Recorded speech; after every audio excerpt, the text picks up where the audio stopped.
Close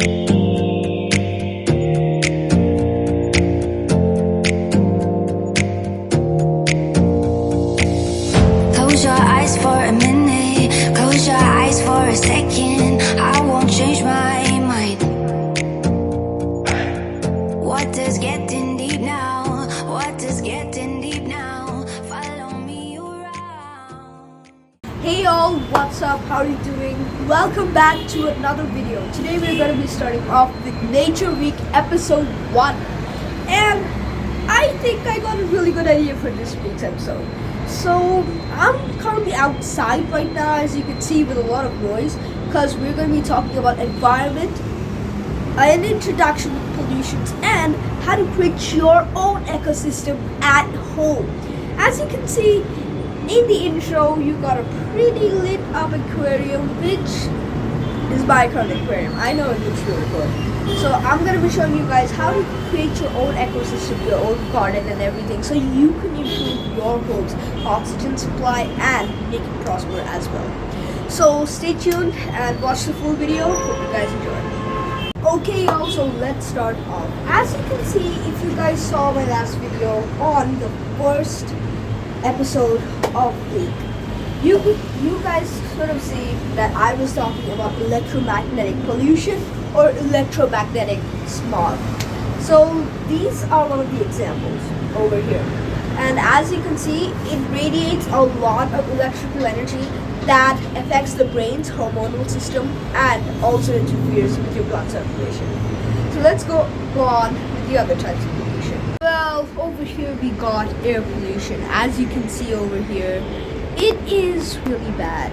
Look at this. Look at all of this. I mean, literally. Look at the sky right now. It should be blue, but no, it isn't. You know why? It's because of all this smoke. All of this is because of smoke. And now, lastly, coming back to noise pollution. As you can hear outside, there's a bunch of noise. This is the perfect example, actually. Unnecessary honking is the main cause of all of the noise that's outside my balcony right now. So let's go on with the actual topic of this video, shall we? Okay guys, so let's start off with the most fun part of this video. How to build an ecosystem in your house and make it look really attractive. So building an ecosystem is a really fun activity. Either you can build an ecosystem inside an aquarium or a fish tank, or you could make a terrarium. So we're going to start with the ecosystem inside the fish tank first, and then we're going to go into the terrarium. Okay, so first of all, you need to choose a size for your ecosystem. Either you could go in a small glass bowl, but I would recommend a medium-sized one because with small, it is really hard to maintain it, but it uses up less space. Or you could use the big one or a medium-sized one. Next, expose your tank to fluorescent lighting. Fluorescent lighting is very important for the growth of plants inside your ecosystem. It is recommended to provide about 2 to 5 watts per gallon. Next, establish a substrate for your ecosystem. A substrate is a soil of the aquarium that allows the plants to anchor and grow. Let's go into step number 4. Fill the container with water, which is one of the most obvious steps. Well, the water is most important because it is eligible for sources of food like fish or other organisms. Next, purchase a variety of plants. As you see over here in my aquarium live footage, you can see that there are a lot of plants that has been put over there, or I could say it's good. So let me just recommend some plants. You can do bottom growth, hair grass, cockseed grass, or green rotatula, surface growth, duckweed, and lettuce. Well, for branches, you could use Java moss, Christmas moss, or Phoenix moss. Well, that's kind of optional, but you can let them grow as well. Next, cultivate your aquarium microcritters. Next step in the food chain of your ecosystem is to add microcritters such as small pond snails, Daphnia, or microplanetarians. These will serve as food for all the fish that do not eat plants and algae. Aged aquarium media is a good way to seafood tank. Next, add shrimp or fish to the ecosystem. One of the plants and microorganisms have been established that you can start to introduce larger fish into the tank. If you want to start with smaller organisms like a guppy, endless live bear, or cherry shrimp, add only one or two at a time. These fish can also reproduce really quickly and serves a great diet for larger fish. And I'm not joking. Next is maintaining an ecosystem. First off, you gotta fill water. You gotta control your algae growth. You gotta remove dead fish properly, which is a really important point.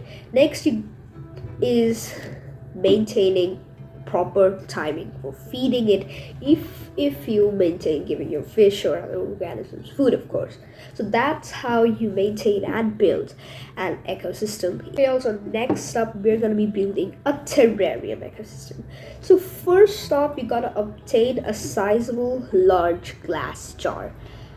A jar is gonna work for this because it's a terrarium. Terrariums are often easy but hard to maintain. Next, you gotta fill the bottom of that, wherever you're building it, with lots of pebbles. Pebbles allow the jar to collect water at the bottom and protect the plants from flooding.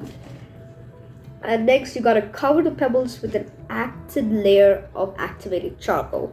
Well, charcoal layer is important for filter impurities out of the water. It helps to keep the ecosystem clean and healthy by reducing the burden of bacteria and fungi.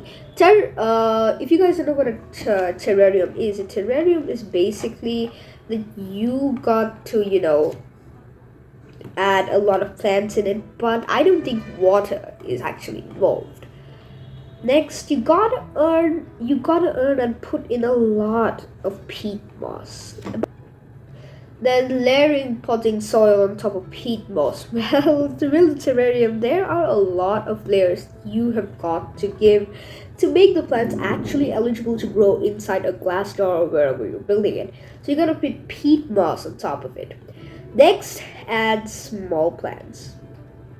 And then seal the terrarium and place it in next to direct sunlight, which is really good for it and it will grow beautifully.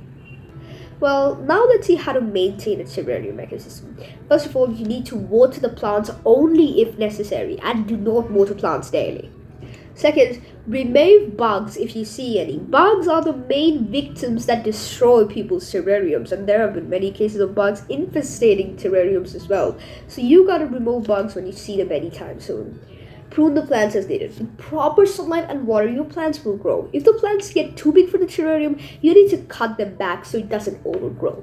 Next, clear out algae and fungus regularly, because fungus and algae grow in these terrariums really quickly, like after 2 or 3 weeks. And if algae and fungus grow on the sides of the grass, you can easily cut it off. Use a piece of soft cloth or a cotton ball to wipe it away so you can clearly see through the glass. And that's it for how to maintain and build a terrarium. Guys, like, subscribe, and share. Hope you guys enjoyed this video, and you guys can follow the steps that I mentioned if you guys want to build a terrarium or an aquarium landscape ecosystem as well. Like, subscribe, share, and I'm gonna see you guys in the second episode of Nature Week. Bye.